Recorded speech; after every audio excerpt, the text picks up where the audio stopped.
ዘመነ ካሴ ራሱ ይሰጣል፣ ግን አስመራ ነው ያለው። አስመራ ወደዚህ መግባት ስላቃተው ነው እንጂ ሻዕቢያ ሆስቴጅ ስላረገው ነው እንጂ ቢመጣ ዘመነ ራሱ እጁን ይሰጣል። ገሎታል፣ ትግሉን ዓላማውን አሳክቷል።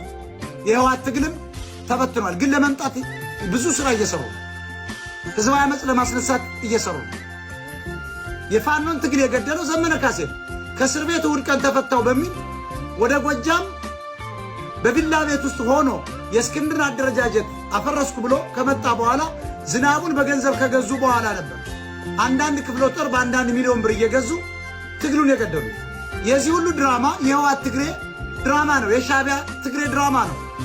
የኤርትራውያኖች ድራማ ነው። የአድዋ ትግሬ ድራማ ነው። የአማራን ትግል የፋኖን ያን ያህል ክልሉ ተይዞ እነ ማንችሎት እነ ዝናቡ እነ መሳፍንት እነ አረጋ እነ ውባንተ ጀግኖች ከተማውን ይዘውት ነበር። ክልሉ በሙሉ ተይዞ አብይ አህመድ ሄሊኮፕተር አዘጋጅቶ ሊበር ነበር። ትግሬዎች ናቸው ከእስር ቤት አስፈቱና ዘለግብ አሉት። ማን? ዘመነ ካሴ ግባና በትነው አሉ። ሲመጣ ግን ምን አለ? አማራ ነው ያለ። ታስታውሳለች?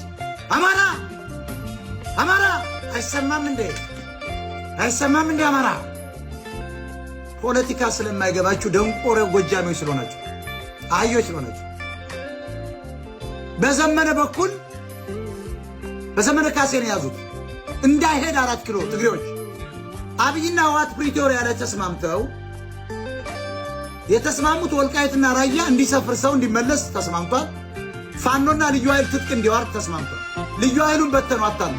ፋኖን ግን አውርድ ሲለው ስለተዋጋ እንዴት ትግሬ እየመጣ ልታስገድለኝ ነው አለና ጫካ ገባ።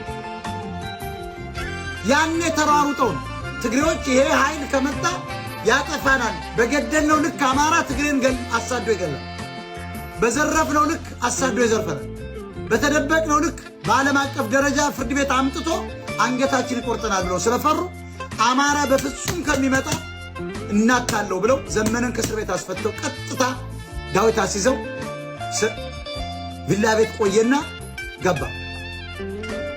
ሐቁ ነው። ሐቁ ነው። ምንም ላደርግ አልችልም። እኔ ለሐቅ ነው የምሞተው።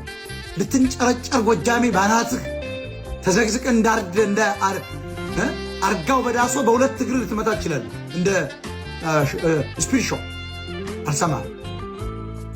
ዘመነ ጎጃሜ ስለሆነ ልንታገሱ አንችል። ዘመነ አማራ ስለሆነ ልናጋልጠው ይገባል።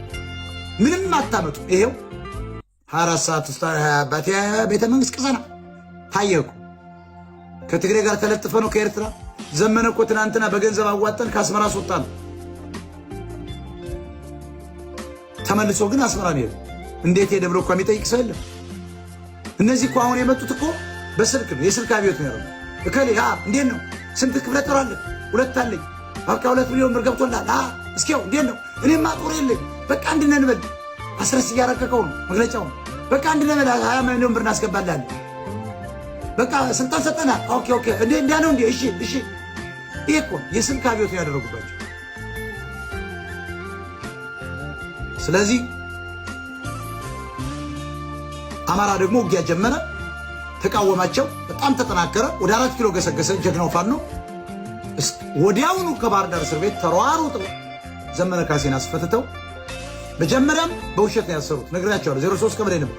ታጋይ ለማስመሰል ነው ብያቸዋለሁ። መጀመሪያ በፍጹም ዘመንን ከወያኔና ሻዕቢያ ቂጡ ስልተዋጡ አይችልም። አንድ የፈርሞ የገባ ነው ብላክሜል የተደረገው ቢሸሽም ያጠፍታል። መፍረድም የለብን ባይዘው በቃ በልጅነቱ ተመልምሏል። ዘመነ መሪ ሊሆን አይችልም። ከህወሓት ጋር ደግፈ መጥተ ነው እንዴ አማራ ነፃ ምትወጣ? የገደለን ትግሬ ያለ የገደለን ኤርትራ ከማን ጋር ነው ደግፈ አማራ ነፃ ምትወጣ? ኢትዮጵያ ህዝብ ኦሮሞን ቆረጡን የቆረጠው ህወሓት ሻዕቢያ አይደል? አሁን ሲቀድብን ወደ አዲስ አበባ ተመልሶ መጡ። የሚገልን እኮ ሻዕቢያ ነው እያለ ኦሮሞ ገደልን ትላለህ። የሚገሉ ሁለቱ ናቸው። ኦነግ ራሱ የነሱ ስሪት ነው፣ የእጅ ስራ ውጤታቸው።